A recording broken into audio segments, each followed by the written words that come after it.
Xinglan called Wu Lin and told him to give her his hand. A golden light started surrounding it. It was hurting him, but he bore the pain, and finally the battle armor was a success. Back on the battlefield, Siduo was still confident that she would win, and so was Luo. She attacked him and he dodged. Wu Lin kept dodging her attacks. Luo thought that he was scared of her, but then he stood still. Siduo attacked. He had no intention of dodging it. He closed his eyes and caught her claw. Everyone was surprised. He then punched her in the face, sending her flying. This made her angry. She was surprised by the power of the blood essence. She attacked him, and he also attacked using the Dragon Shock's The Heavens ability. Gu Yue told everyone to get behind her. Wu Lin was sent flying back. The entire ring was affected by the shockwave, and Siduo was eliminated. The entire arena was a mess. Shi Yi mused that Wu Lin's team was indeed not ordinary. Wu really understood his disciples best. Without Ye Xinglian, the battle still held some suspense. Now no one absolutely thought Luo Guixing's team would get the victory anymore. Yang told his teammates that no one in Wu Lin's team was skilled at close-quarter combat, and as long as they could get close to them, they would definitely win. He then attacked.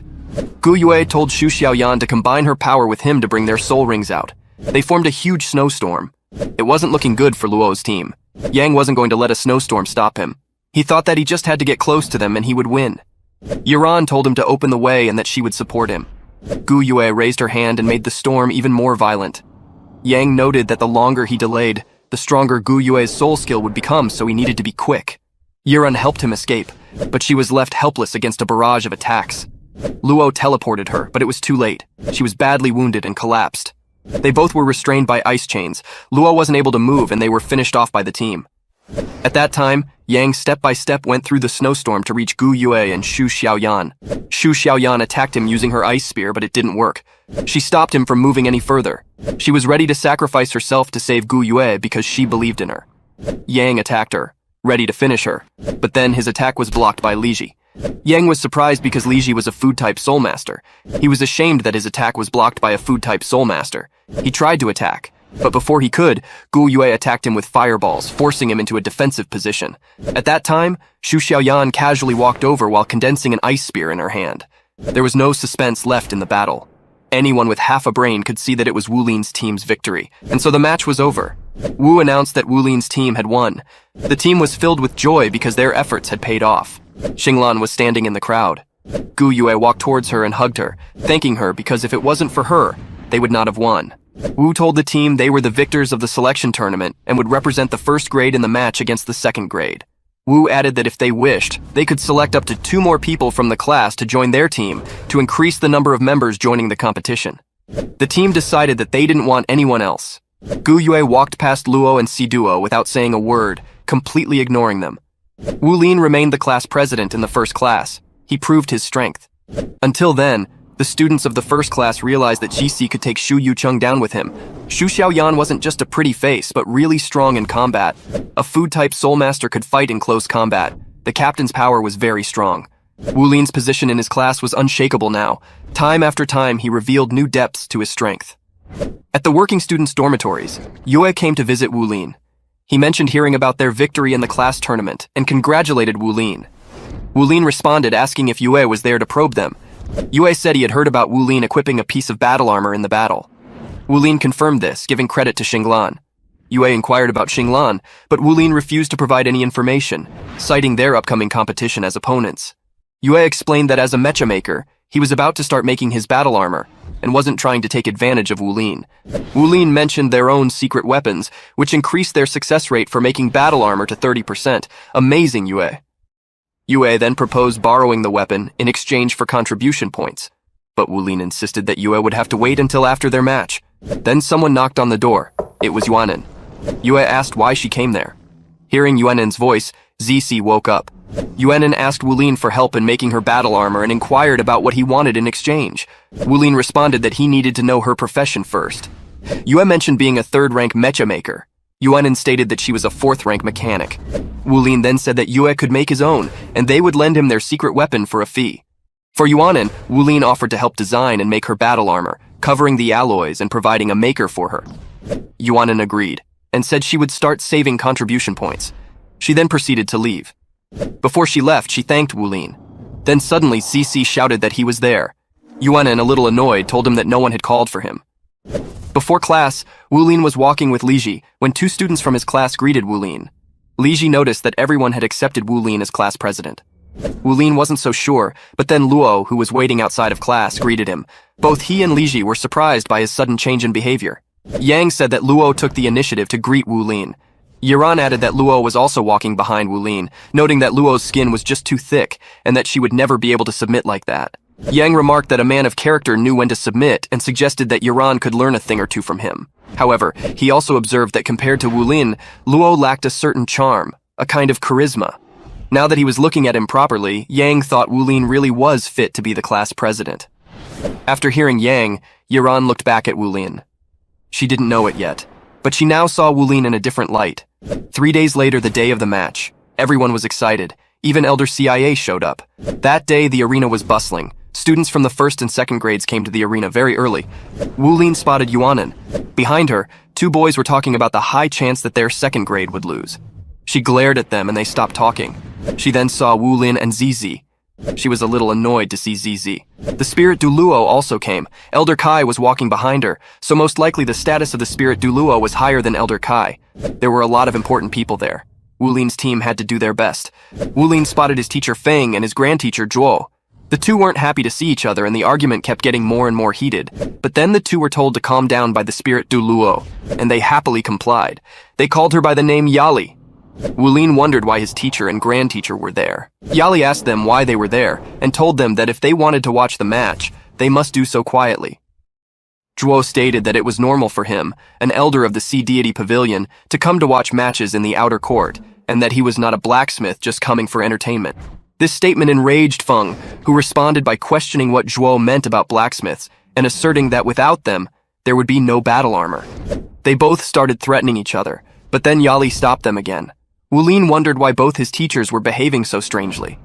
Shun Yi greeted the students of the first and second grades, introducing herself as the teacher for the first grade. She explained that after speaking with the second grade teacher, they had decided that in the interest of saving time, each profession's match would consist of one challenge. She then requested that the representative blacksmiths from both grades come up to the stage. Zhou and Feng started arguing yet again. This time they really pissed off Yali. She told them to either behave or get out, and they finally shut their mouths. At that moment, Wulin and his opponent arrived on stage. Wulin introduced himself to his seniors. His name was He Xiaopeng. Shun Yi announced that the first match of the day was the Blacksmith's Exchange, focusing on metal purification. Both participants would have 30 minutes to purify a piece of titanium crystal. The one who could purify it the most would be declared the winner. Forging titanium crystal was extremely hard because it is not only exceedingly tough but also brittle. It was announced that the winner could keep both of the forged products. This made Wulin even more excited to win. Several minutes later, Wulin had calcined the titanium crystal. Everyone was surprised, and some people started doubting him. Wulin started forging with his hammer. He seemed pretty confident. Xiaopeng also noticed that. Zhou stated that only blacksmiths ranked 5th and above were capable of doing what Wulin was doing. Feng displaced confidence in his disciple and told him to watch. She also started her forging process. Yuran asked Yang if he would do the same thing as Wulin, stating that she would do what Xiaopeng was doing. Yang responded that he couldn't make sense of what Wulin was doing, but acknowledged that he was a 5th-rank blacksmith and very talented. He noted that Wulin swung his hammer superficially, whereas Xiaopeng hit his with brute power, highlighting the differences between the two. The winner or loser was still unknown. Xiaopeng struck the metal with great speed, amazing everyone. He had made 1,000 refined products. Time was almost up, so Shun Yi began the countdown. Zhuo wondered if Wulin would succeed or not. The speed of his hammer swings was getting faster. All eyes were on him. A golden light came from the metal. Its spirit had been formed. Wulin was happy with the outcome.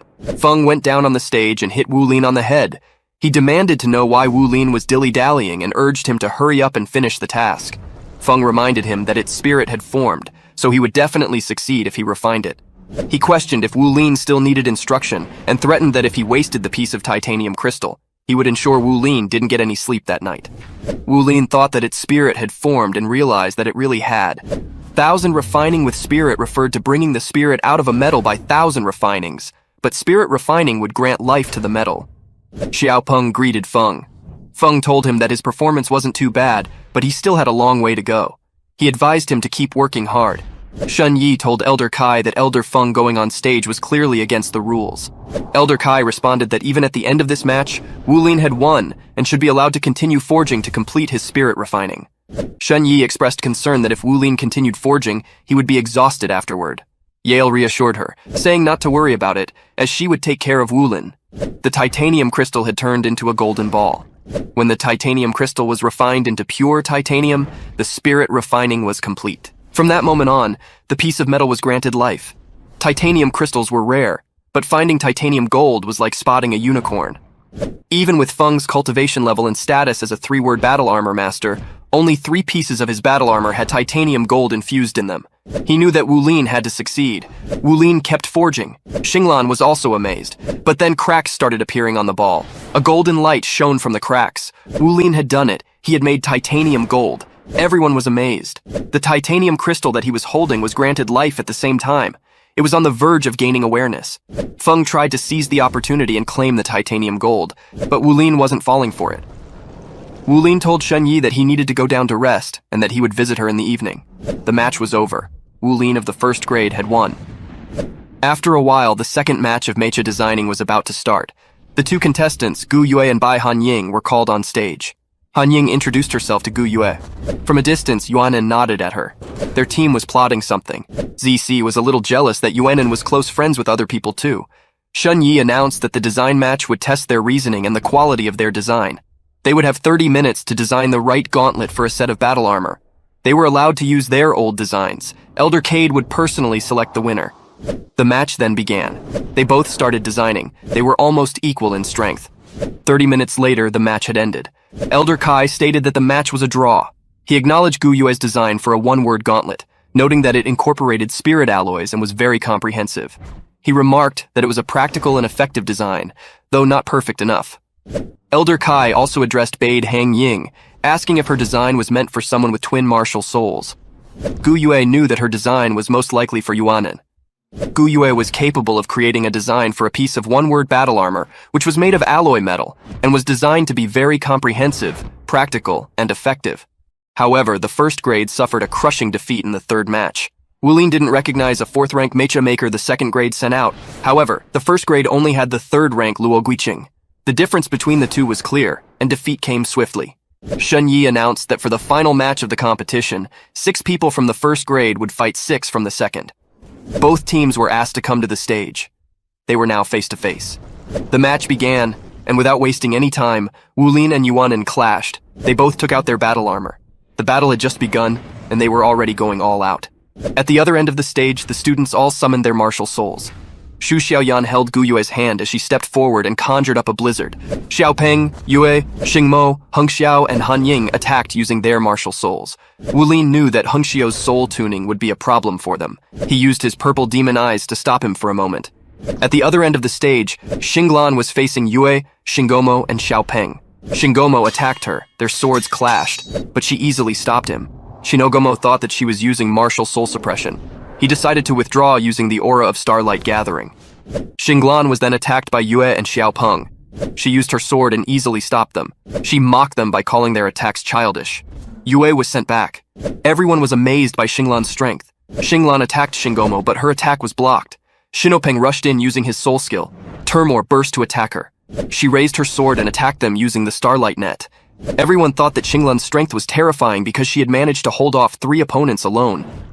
At the center of the stage, Wu Lin and Yuanen clashed once more. They were still evenly matched. Yuanen wondered how strong Guy's blood essence was. She attacked him using the air cannon ability. Wu Lin countered using the golden dragon claw. Their fists clashed, which caused an explosion. People thought that Wu Lin wouldn't be able to endure, but they were surprised to see that the 2 were still evenly matched. The match was becoming fiercer and fiercer.